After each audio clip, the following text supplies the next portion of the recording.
الرحيم الذين يظنون أنهم ملاقو ربهم وأنهم إليه راجعون. الذين يظنون دا خاشعين هغه کسان دي یظنون چې دوی ګمان کوي انهم ملاقو ربهم چې بشک دوی ملاقات بکیږي ربهم د رب د خپل سره وانهم او بشک دوی چې دی الیه راجعون هغه طرف ته واپس کیدونکي دي. نو خشوع چې دا ډیر زیات لوی صفت ته پدې کې عاجزی دا ذلت ته الله رب العالمین طرف ته انابت ته او خشوع چې دی نو دا په ټولو اعمالو کې پکار ده. او بیا داسې هم وایي چې یو خشوع د مؤمن ده او یو خشوع د منافق ده. نو د مؤمن خشوع دا ده چې هغه ظاهرا یعنی په جبه او په اندامونو په دې باندې سنګین او په زړه کې هم د غشانی په زړه کې هم د خشوع د عاجزي چې دنو دا موجودي. او د منافق خشوع دا ده چې هغه ظاهرا په اندامونو باندې یخ خو په زړه کې هغه خشوع عاجزي چې دنو هغه موجود نه. لکه کله کله مونږ وایو لکه یو تقوا ده او یو مصنوعي تقوا ده. نو تقوا خود الله رب العالمین نه یره ده او دا په اندامونو ظاهریږي خو اصل زی د دې زړه دی. نا مصنوعي دی ته وایو چې کله کله یو سړی د ځان نه داسې څه جوړ کړی چې سپینه جامه او پستې خبرې او ټیټ سر او په سر باندې مستقل رومال او داسې قسمه حالات خو نو الا علی الخاشعین په خشوع کې ډیر زیات بحث دی. خو مختصرم دا وی چې یو د منافق خشوع ده او یو د مؤمن خشوع ده. او الله رب العالمین دې مونږ او تاسو ته خشوع را نصیب کی. نو نن الله رب العالمین ذکر کوي چې دا خشوع په سبانی راځي او په دې باندې باعث څه شي دی. خشوع په سبانی جوړیږي او باعث په څه دی. نو الذین الله رب العالمین د دغه خشوع ولا تفصیل بیانوي چې دا خشوع ولا د خاشعين چې دي دا هغه کسان دي چې یظنون دوی ګمان کوي انهم ملاقو چې بشک د دوی ملاقات بکیږي ربهم د رب د خپل سره د دوی د رب سره یا د رب خپل سره. نو الذين يظنون وز دا ظن چې دی نو دا په معنا د ګمان باندې اسی. خو دلته دو تفسیر کیږي. یو دا کیږي چې د دینه د ظن معنا دلته په یقین سره ده. دا ظن چې دی دا په معنا دا یقین باندې یعنی د دوی یقین دی په دې خبره باندې چې د الله رب العالمین سره به د دوی ملاقات کیږي. نو وای چې یقین معنا وشول نو د یقین نه مراد څه شی دی؟ یقین نه مراد دا دی چې کاغه احسان مونږ ویل او احسان تاسو ته یادي. احسان دی ته وای کأنک تعبد تراه لك الله چې تو یې نه خپل معبود ته یې نه او ته عبادت کینو. د یظنون معنی چې یقین شنو یقین دا دی چې یقینا چې دا زما د الله رب العالمین سره ملاقات روان دی. نو سړی چې د خپل رب مخې ته ولاړ نو په مانزه کې به څومره خوشوي په الفاظو کې به څنګه خوشوي په دې اندامونو به څنګه خوشوي. نو دا خبره چې دا یقین دی. یقین په معنی باندې شي نو دا د سیدل کده الله سره چې د ملاقات رواني او د دې خبر یقین دی چې د الله رب العالمین سره عین زما ملاقات روان دی. یا الذين يظنون انهم ملاقو ربهم دې ګمان کوي کدا معنا په ګمان باندې. نو بیا مطلب دا دی چې الذين يظنون انهم ملاقو ربهم دې د خپل رب ته چې ولاړ دی او ملاقات کوي نو دې دې ګڼي لکه زما چې د خپل رب سره ملاقات دی. د دې عبادت پسې الله رب العالمین طرف ته ورتللی د الله رب العالمین سره مخامخ کېدلی. د نور آیات رسول اکرم صلی الله علیه وسلم هم فرمای ويصلي صلاه مودع دسه منس کوي لکه اخیری منس. تاسو چې هر یو منس کوي نو د خپل اخیری منس وګڼئ چې دې پسې الله رب العالمین طرف ته ورتللی. نو دا څه شو دا هم اق ګمان شو انهم ملاقو ربهم چې دوی ملاقات کیږي د خپل رب سره. وسرب کومګ او تاسو په جندل دی رب صحیح او په جندل شنو عبادت کې خوان ال پیدا کیږي. سړی د بیا پته ولګي چې د الله رب العالمین دا حق دی په ما باندې چې زه عبادت کوم پیدا کړی هغه يم خوراکس کا هغه کوي وس هم مالکیت چې دی هغه باندې داغه قائم دی یعنی په خپل اختیار هیڅ هم نشم کولای.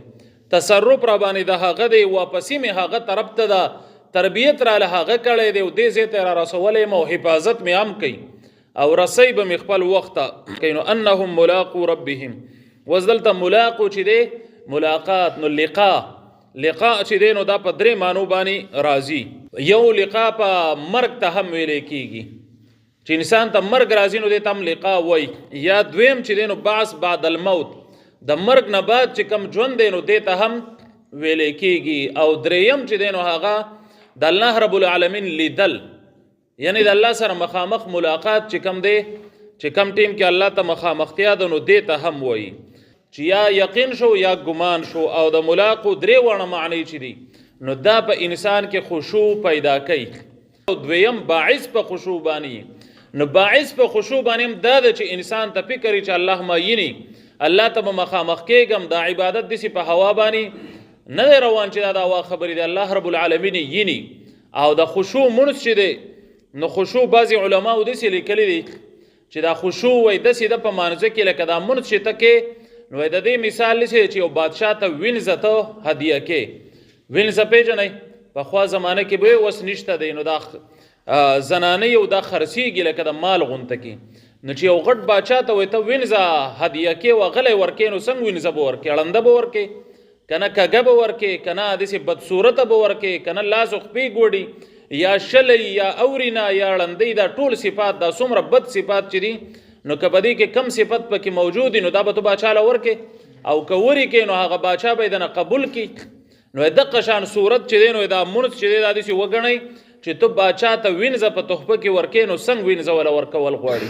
نو دا منځ وګوره، لکه د الله رسول هم دا فرمایلی دی وای بدترین غل چې دا د مانځه نه غلا کوونکی دی. نو دا خبر او دا دواړه را یو ځای که نو ته به پرې پوه شې چې د وینځې سر مثال څنګه شو. نو که فرض که ته دا منځ چې دی د دې دا ولاړه، د دې دا قیام قرت، د دې دا رکوع، د دې قومه، د دې سجده، د دې جلسه، بیا قاعده، دا ټول په دې کې چې کم یو څیز تا خراب او نیمګړی وکړو لکه د وینځې نه د یو لاس کټ کو، که بل یې داسې شو چې یوه سترګه ترې لرې شول، یا غوږونه یې کار پرېښودلو، یا ښایست یې نشته او توره ده د رنګ نه، یا داسې پسې ځان الله رب العالمین ته منځ لیږې او په تحفه کې لیږې او د الله حکم پوره کې او هغه ته ګډ وډ وکړې نو بدترین غل ورته ځکه ویلی شوی دی. نو هغوی وایي چې خشوع دا ده چې داسې منځ وکړه چې دا مکمل صحیح برابر په هر صفت باندې برابري، ځکه چې الله ته یې لیږم. نو چې الله ته یې لیږم او الله سره ملاقات دی او الله راته ګوري نو څنګه بیا پکار دی. وانهم الیه راجعون، او بېشکه هغه طرف ته واپسي ده. نو دې ځای پورې د بني اسرائیل یو بحث وشو. وس دویم بحث چې دی هغه شروع کېږي د څه ځای پورې د بني اسرائیلو دا بحث او د هغوی صفات او هغوی ته بعضې فضایل او بعضې نعمتونه ور یادوي. یا بني اسرائیل اذکرو، الواد د اسرائیل علیه السلام یاد کوي، نعمتي التي نعمت زما هغه انعمت علیکم چې انعام مې کړی په تاسو باندې، وانی فضلتکم او ما فضیلت در کړی تاسو ته علی العالمین په ټول عالم باندې، په عالمینو مې تاسو ته فضیلت در کړی. نو دلته به صرف دومره ووایو چې یا بني اسرائیل کې مخکې تفصیل تیر شوی دی. اسرائیل معنی او هغه لقب او دا ټول تاسو ته معلوم دي. او بیا نعمتونه الله رب العالمین په هغوی کړي نو ډېر زیات نعمتونه یې پرې کړي، عجیبه عجیبه نعمتونه یې پرې کړي. خو دلته یو ذکر کو چې انی فضلتکم علی العالمین، ما فضیلت تر کړی تاسو ته په عالم باندې. چې الله داسې وایي نو دی نه څه مراد دی؟ اوس زمونږ دا امت مونږ وایو چې دا غوره امت دی او بني اسرائیلو ته نو په دې ځان پوهه کوي چې غوره امت زمونږ دی، ځکه چې الله وروسته ویلي کنتم خیر امة اخرجت للناس. یا بلځي کې هم دغه شان الفاظ دی امة وسطا لتكون. نو الله رب العالمین دې امت ته په بني اسرائیلو فضیلت ورکړی دی.